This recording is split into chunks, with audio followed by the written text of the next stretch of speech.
दोस्तों, पुनर्जन्म की इस हैरान कर देने वाली कहानी को सुनकर आपके भी रोंगटे खड़े हो जाएंगे। अमेरिकी वैज्ञानिकों ने भी इस सच्ची घटना पर अपनी मोहर लगाई थी। यह पुनर्जन्म की घटना 5 दशक पुरानी उत्तर प्रदेश के इटावा जिले के सफीपुरा गांव की है। उस दौर में ना तो घरों में बिजली हुआ करती थी और न ही उस तरह की सुख सुविधाएं जो वर्तमान में हमारे इर्द गिर्द रहती हैं। इसी बीच साल 1968 में एक गरीब ठाकुर परिवार में एक लड़की का जन्म हुआ। घर वालों ने लड़की का नाम सुमित्रा रखा। उस दौर में गांव में रहने वाले कई गांव वाले अपने परिवार का पालन पोषण करने के लिए शहर जाकर नौकरी करते थे। सुमित्रा के पिता भी शहर में नौकरी कर रहे थे। सुमित्रा और उसकी माँ घर में अकेली ही रहती थी। एक दिन अचानक तबीयत खराब होने की वजह से उसकी माँ की मौत हो गई। माँ की मौत के बाद पिता ने उसे अपने रिश्तेदार के घर रहने के लिए छोड़ दिया। यह सिलसिला काफी समय तक चलता रहा। पिता शहर में नौकरी करते रहे और सुमित्रा अपने रिश्तेदार के यहाँ ही रहने लगी। उस समय उसके पिता की आर्थिक हालत अच्छी नहीं थी। 8 साल तक पड़ोसी जिले में बड़े चचेरे भाई के साथ रह रही सुमित्रा कभी स्कूल तो गई नहीं, गई तो केवल 1 या 2 साल के लिए। लेकिन उसके चचेरे भाई ने उसे प्रारंभिक पढ़ना और लिखना सिखाया। माँ का ना होना और पिता की दूरी उससे बहुत खलती थी। अकेले होने की वजह से वह काफी परेशान भी रहती थी।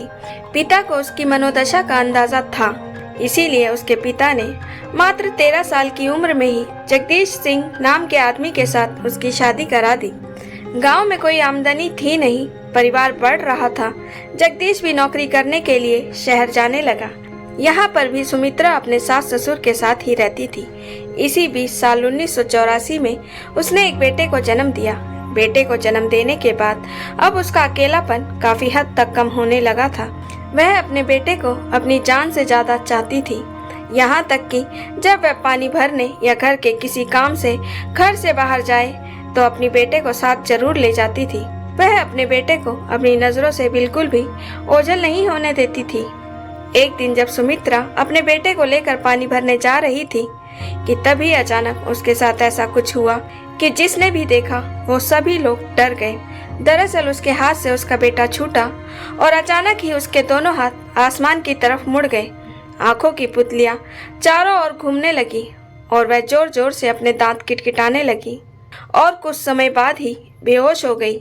ये सब देखकर उसका बेटा भी डर कर रोने लगा। अचानक कुछ मिनटों के बाद जब उसे होश आया तो गांव वालों ने उससे पूछा कि आखिरकार उसके साथ क्या हुआ था। सुमित्रा बताती भी क्या, उसे तो कुछ भी याद नहीं था, वो तो सब भूल चुकी थी। इसी तरह से ये अटैक उसे बार बार परेशान करने लगा।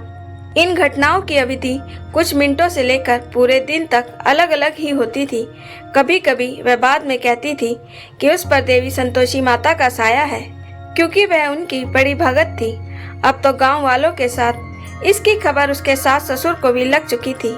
आनन फानन में इस घटना की सूचना उसके पति जगदीश को दी गई। वह भी शहर से दौड़ा दौड़ा गाँव पहुँच गया। हालांकि सुमित्रा को अपनी इस परेशानी के बारे में पूरी जानकारी हो चुकी थी, इसीलिए अब वह अपने बच्चे से दूरी बनाने लगी। अब सुमित्रा का पति जगदीश भी घर पर ही रहने लगा। सब कुछ ठीक ही चल रहा था कि अचानक 16 जुलाई 1985 की दोपहर एक बार फिर सुमित्रा को अटैक आया और उसने चिल्ला चिल्ला कर पूरे गांव वालों से कहा कि 3 दिनों बाद उसकी मौत हो जाएगी। यह सुन सभी लोग सन्न रह गए। अब सुमित्रा के सास ससुर और पति को भी डर लगने लगा था, लेकिन हमेशा की तरह जब उसे होश आया तो वो सब कुछ भूल चुकी थी। जब उसके पति ने उसको सारी घटना बताई तो एक बार के लिए वो काफी डर गई थी। खैर 3 दिनों बाद यानी 19 जुलाई 1985 का वो दिन आ ही गया जिस दिन की सुमित्रा ने अपनी मौत की भविष्यवाणी की थी। लेकिन सुमित्रा की ये भविष्यवाणी सच ना हो, इसके लिए उसने सुबह से लेकर शाम तक काफी सावधानी बरती। उसने दिन भर कोई ऐसा काम नहीं किया जिससे कि कोई दुर्घटना हो। वह दिन भर अपने घर के अंदर ही बैठी रही। लेकिन शाम को अचानक जब उसने दरवाजा खोला तो वहां से गुजर रही एक महिला को रोककर उसने उसका हाल चाल जाना। दोनों आपस में बातें करने लगी, लेकिन अचानक कुछ ऐसा हुआ कि सभी घबरा गए। बात करते करते अचानक सुमित्रा हमेशा की तरह आसमान की तरफ देखने लगी और उसके हाथ अकड़ गए। आंखों की पुतलियां चारों ओर घूमने लगी और वह जोर जोर से अपने दांत किटकिटाने लगी और कुछ समय बाद ही बेहोश हो गई। ऐसे में घबराई महिला ने आसपास के लोगों को बुलाकर इकट्ठा कर लिया। सभी लोगों ने सुमित्रा को काफी हिलाया डुलाया, लेकिन ये क्या, उसका शरीर तो मानो निर्जीव हो गया था। चीखने चिल्लाने हिलाने डुलाने का तो उस पर कोई फर्क ही नहीं पड़ रहा था। एक अज्ञात बुखार के बाद वह बेहोश हो गई और मरने लगी। जल्द से जल्द वैद्य जी को बुलाया गया। वैद्य ने हाथ की नस चेक करी जो बिल्कुल ही बंद हो चुकी थी। मशक्कत के बाद सुमित्रा को जमीन पर लिटा दिया गया। उसकी सांस और नाड़ी रुक गई और उसके चेहरे से कम 5 मिनट तक खून बहता रहा। वैद्य ने सुमित्रा को मृत घोषित कर दिया। उसकी मौत की खबर पूरे गांव में आग की तरह फैल गई और सुमित्रा की भविष्यवाणी सच साबित हुई। उधर सुमित्रा की मौत के बाद उसके अंतिम संस्कार की तैयारियां हो रही थी, लेकिन जब उसके परिवार वाले उसके लिए विलाप कर रहे थे, तभी कुछ लोगों ने बोला कि सुमित्रा के शरीर में कुछ हरकत हो रही है। एक बार वैद्य को फिर से बुलाकर दिखा लो। वैद्य आया और वैद्य ने उसे चमत्कार बताते हुए कहा कि मातम करना बंद कर दीजिए, सुमित्रा भी जिंदा है। सुमित्रा की धड़कन चल रही है। तो वह जीवित हो उठी। जब सुमित्रा को होश आया, सुमित्रा ने होश में आने के बाद सभी को पहचानने से इनकार कर दिया। वह एक दिन तक बहुत कम बोली, फिर कहने लगी उसका नाम शिवा है और दिव्यापुर में उसके ससुराल वालों ने उसकी हत्या कर दी है। यही नहीं, उसने अपने पति को भी खुद से दूर रहने को बोला। अपनी जान से ज्यादा प्यारे 5 महीने के बेटे को भी वह पहचान नहीं रही थी। सुमित्रा के परिवार ने जांच करने वालों को बताया कि उस समय उन्हें शिवा नाम की एक महिला के बारे में कुछ नहीं पता था, जिसकी दिव्यापुर में मौत हुई है। पहले तो उन्हें लगा कि सुमित्रा पागल हो गई है, फिर लगा कि उस पर भूत प्रेत तो नहीं आ गया। इसीलिए किसी ने भी उसकी बताई हुई बातों को जानने की कोशिश ही नहीं की कि वह सच बोल रही है या झूठ। जगदीश के अनुसार उसे भूत प्रेत समझा गया था और उसे मुक्ति और इलाज के लिए झाड़ फूक और ओझा के पास ले जाकर लंबे समय तक लगातार क्रूर रूप से प्रताड़ित किया गया था, पर इसका कोई लाभ ना हुआ। लेकिन एक दिन 1986 की शरद ऋतु में जब वह कुछ घंटों के लिए अपने पुराने व्यक्तित्व में आ गई थी, मतलब दोबारा सुमित्रा बन गई थी, लेकिन वो कुछ समय के लिए ही था। सुमित्रा फिर से थोड़े समय के बाद शिवा के किरदार में आ गई, लेकिन इसी बीच वह रोज एक खत लिखकर अपने पति जगदीश को देकर उसे पोस्ट करने को बोलती। लेकिन हैरानी की बात थी, सुमित्रा तो कभी स्कूल गई नहीं, फिर भी रोज पत्र कैसे लिखती है और किसे पत्र लिखती है। फिलहाल ये सिलसिला 3 महीनों तक चलता रहा। 20 अक्टूबर को उस गांव में एक आदमी आया और उसने गांव के लोगों से सुमित्रा के विषय में जानकारी जुटाई। उसने बताया कि सुमित्रा उसे 3 महीनों से पत्र लिख रही है।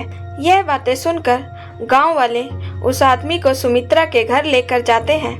तो पहली मुलाकात सुमित्रा के पति जगदीश से ही होती है। जगदीश ने उनसे पूछा कि आप कौन हैं? तो उसने बताया कि उसका नाम रामसिया त्रिपाठी है। वह इटावा जिला के दुबियापुर गांव के रहने वाले हैं। पेशे से वह एक लेक्चरार हैं। इतने में अंदर सुमित्रा को कानों में जानी पहचानी सी आवाज सुनाई पड़ती है और सुमित्रा दौड़ी हुई बाहर चली आती है और उसने उस आदमी को पिताजी कहकर बुलाया और उनके पैरों को छूते हुए बोली कि पिताजी, मैं सुमित्रा नहीं बल्कि आपकी बेटी शिवा त्रिपाठी हूँ। यह सुनकर सभी लोग हैरान रह गए। हालांकि इस बात को लेकर रामसिया त्रिपाठी काफी परेशान थे, क्योंकि सुमित्रा जिन्हें पत्र लिखती थी वो रामसिया त्रिपाठी ही थे। सुमित्रा अपने पत्र में उनसे शिवा होने का दावा करती थी, इसीलिए वो अपने साथ फैमिली एल्बम लेकर आए थे। तो सबूत के तौर पर उन्होंने सुमित्रा को अपनी बेटी शिवा की शादी की एल्बम दिखाई, जिसके बाद सुमित्रा ने फोटो में दिख रहे एक के बाद एक लोगों को पहचान लिया। उसने बताया कि उसने रामसिया त्रिपाठी के घर में अपनी शादी से पहले एक खास साड़ी और एक खास घड़ी जो उसके पास थी उसी बक्से में रखी हुई है, और जिस क्रम में शिवा के मामाओं का जन्म हुआ था और शिवा का एक प्यार से बुलाने वाला नाम जो उसके घर में लिया जाता था, और शिवा कहाँ स्कूल जाती थी, कहाँ उसने पढ़ाई करी थी, उसने अपने दोनों स्कूलों के नाम बता दिए। और शिव ने अपने दोनों बेटों के नाम भी बताए, अपने 2 दोस्तों के नाम भी बताए, शिव के 2 भाई और उनकी 2 बहनें और उनके 2 मामा, अपनी मामी और भतीजे का नाम भी बताया। अब सियाराम त्रिपाठी ने सुमित्रा को फोटो एल्बम में से कुछ ऐसी तस्वीर दिखाई जो 18 साल पहले ली गई थी, जिसमें सुमित्रा ने तस्वीर में परिवार के सभी 6 सदस्यों को सही ढंग से पहचाना। शिवा के माता पिता, दादी, भाई बहन और स्वयं शिवा। इसके अलावा एक और तस्वीर में उसने सभी 5 त्रिपाठी बच्चों को और तीसरी तस्वीर में शिव की माँ को, उनके भाई को और अपनी मामी को पहचान लिया। शिव के छोटे बेटे टिंकू को फोटो में देखकर सुमित्रा रोने लगी और पूछने लगी कि टिंकू और रिंकू कहाँ है। और एक तस्वीर में अपने ससुराल वालों की फोटो देखकर बोली, यह रमाकांति है जिसने मुझे ईंट से मारा था।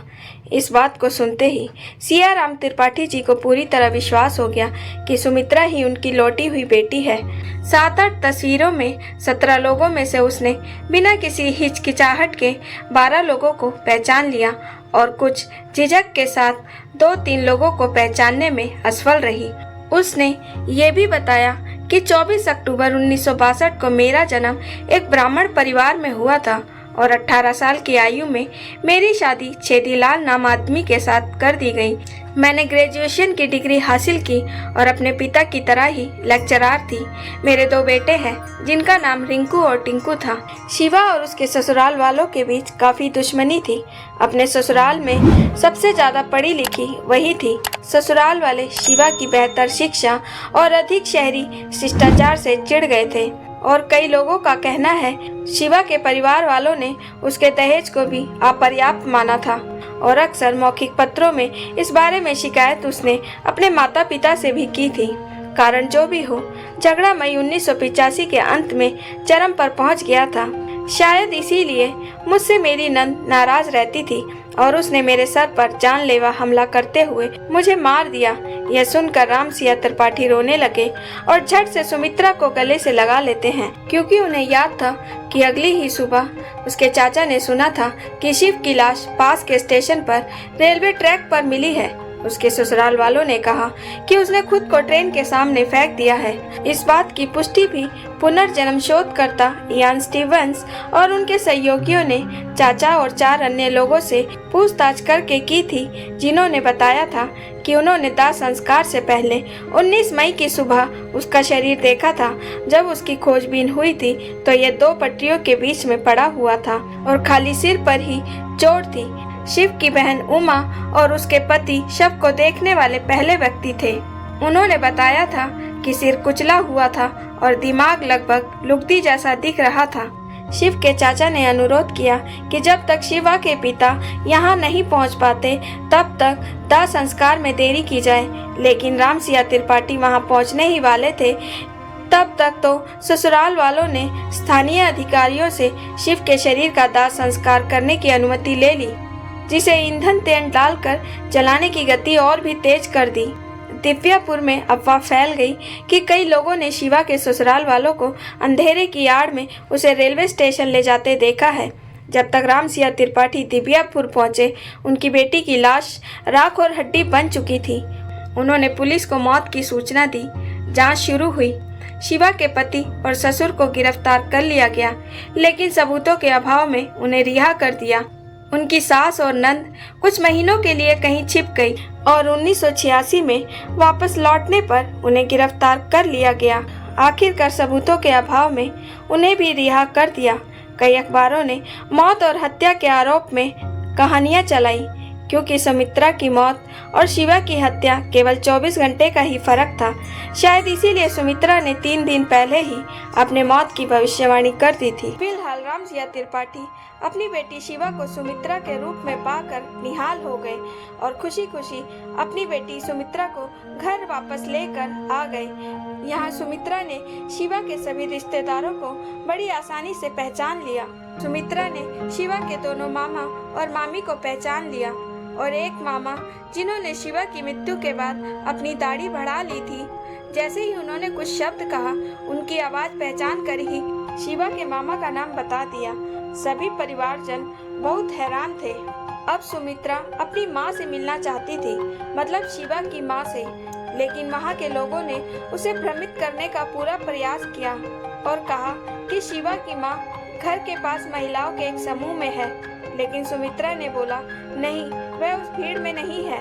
वह घर के अंदर गई और वहाँ जाकर उसने अपनी माँ को पहचान लिया। दोनों माँ बेटी गले लगकर बहुत रोईं। शिवा का एक युवा अवस्था का मित्र, जिससे उसकी मुलाकात एक अलग शहर में हुई थी और जिसे शिवा ने अपनी मृत्यु से पहले 8 वर्षों तक नहीं देखा था, उसने जैसे ही जीजी कहकर संबोधित किया। जीजी का अर्थ होता है बहन। शिवा ने तुरंत उसकी पहचान कर ली। कुल मिलाकर सुमित्रा ने शिवा के सभी रिश्तेदारों को, दोस्तों को व्यक्तिगत रूप से पहचान लिया और इसी के विपरीत ही सुमित्रा अब अपने ही परिवार के लोगों को पहचानने में सक्षम नहीं थी। उसका पति, उसका 9 महीने का बेटा, उसके ससुराल वाले, उसके पिता, यहाँ तक कि वह चचेरा भाई जिसके साथ वह 8 साल से रह रही थी। सुमित्रा अब अपनी साड़ी को अधिक सम्मानजनक तरीके से पहनती थी और नंगे पैर जाने की बजाय सैंडल पहनती थी। शिव की तरह सुमित्रा भी जल्दी उठने वाली बन गई। सुमित्रा ने अब सबके सवालों का जवाब देने से इनकार कर दिया कि जब तक उसे शिवा का नाम, यहाँ तक कि सुमित्रा ने अब सबके सवालों का जवाब देने से भी इनकार कर दिया। उसने कहा जब तक उसे शिवा नहीं कहा जाएगा वह किसी के सवालों का जवाब नहीं देगी। वह अपने पति और उसके माता पिता सहित अन्य लोगों को संबोधित करने के तरीके में भी अधिक औपचारिकताएं दिखाने लगी। अपनी ऊंची जाति के आधार पर वह अपने ससुराल वालों के प्रति दंभपूर्ण व्यवहार करती थी। यहाँ तक कि जब वे एक ब्राह्मण के घर जाते थे तो अपने पति से अपनी थाली और बर्तन धोने के लिए भी कहती, क्योंकि वह निचली जाति का था। उसने एक महत्वपूर्ण हिंदू अनुष्ठान में भाग लेने से भी इनकार कर दिया, जिसमें एक बहन अपने भाई की कलाई पर धागा बांधती है। बावजूद इसके कि उसका भाई उससे ऐसा करने के लिए बार बार विनती कर रहा था, फिर भी सुमित्रा ने कलाई पर धागा नहीं बांधा। सुमित्रा ने पहले तो अपने पति के साथ अतरंग होने या अपने नवजात बेटे को स्वीकार करने से भी इनकार कर दिया। उसने यह दावा किया कि वह जगदीश की पिछली शादी का उत्पाद था। हालांकि आखिर में उन्होंने पत्नी और मां की भूमिकाएं स्वीकार कर ली, जबकि अभी भी इस बात पर ही जोर देती थी कि वह सुमित्रा नहीं शिवा है। बताया जाता है कि उन्होंने कहा था, अगर मैं इस बच्चे की देखभाल करूंगी तो भगवान उनकी, मतलब शिव के बच्चों की देखभाल करेंगे। यदि मैं जगदीश के इस बच्चे की उपेक्षा करूंगी तो क्या ईश्वर मुझे दंड नहीं देगा? शरीफपुर में सुमित्रा के परिवार के 18 सदस्यों ने बताया था कि सुमित्रा अपने जीवन के अंत तक 13 वर्षों की अवधि तक शिव ही बनी रही। जगदीश सिंह के छोटे भाई अर्जुन के मुताबिक उनकी मां को यह बहुत अजीब लगता था, लेकिन बाद में उन्हें भी इसकी आदत हो गई। अपनी ओर से त्रिपाठी परिवार के सदस्यों ने इस बात पर सहमति व्यक्त की कि जब तक 1988 तक उनका संपर्क कायम रहा, सुमित्रा ने शिव के व्यक्तित्व को बरकरार रखा था और यह उनके लिए कुछ हद तक कठिन था। शिव के 3 भाई बहनों ने स्वतंत्र रूप से कहा, आप लोग शरीर देखते हैं, आत्मा नहीं। उनकी बहन उमा ने कहा कि सुमित्रा मुझसे भी उतना ही प्यार करती थी, केवल चेहरा अलग था। राम सिंह त्रिपाठी को याद आया कि शिव ने उनसे कहा था कि वह खुद को एक अजीब शरीर में पाकर दुखी है। सबसे पहले त्रिपाठियों ने ही सुमित्रा और जगदीश का परिवार में स्वागत किया और जगदीश को इटावा में नौकरी दिलाई। वहीं सुमित्रा अब अपने मतलब शिवा के पहले दोनों बच्चे रिंकू और टिंकू को साथ में लेकर रहने लगी। वहीं जगदीश अपनी पत्नी के माता पिता के साथ रहने के कारण और कुछ हद तक रोजगार बनाए रखने में बहुत मुश्किलों का सामना कर रहे थे। इसीलिए जगदीश वापस शरीफपुर लौट आए। कुछ समय बाद सुमित्रा को एहसास हुआ कि जगदीश ही उसका काफी ख्याल रखते थे, जिसके चलते वह अपने दोनों बच्चों को लेकर वापस उसी गांव में आ गई और सुमित्रा के एक बेटे और खुद के 2 बच्चों के साथ अपने पति जगदीश के साथ गांव में ही रहने लगी। तो वहीं ये घटना पूरे इटावा शहर में आग की तरह फैल गई। मीडिया ने भी इस पूरी खबर पर अपनी दिलचस्पी दिखाई और यहाँ त्रिपाठी परिवार ने धीरे धीरे खुद को उनसे दूर कर लिया। उन्होंने इतनी दूरी बना ली थी कि जब तक धीमान, मतलब जो इस केस की जांच कर रहे थे, उन्होंने ही बताया कि सुमित्रा का निधन हो चुका है। त्रिपाठी परिवार अपनी धर्म बेटी के खोने से दुखी था। मतलब वह जो लौकिक न्याय के कारण वापस लौट आई थी। दिव्यापुर की यात्रा के दौरान धीमान को पता चला कि शिव के बेटे टिंकू और रिंकू जो अब किशोर अवस्था में है, उनको अपनी माँ की कोई याद नहीं है। रिंकू का पालन पोषण उसकी मौसी कर रही थी, जिस पर शिव की हत्या का संदेह था। जिसके बाद भारत में पुनर्जन्म को लेकर रिसर्च कर रही टीम भी उनके गांव और घर पहुंची। मामला काफी पेचीदा होने के चलते अमेरिका की वर्जीनिया यूनिवर्सिटी की पुनर्जन्म एक्सपर्ट टीम भी इस गांव में पहुंची और बारीकी से सभी सबूतों को इकट्ठा किया।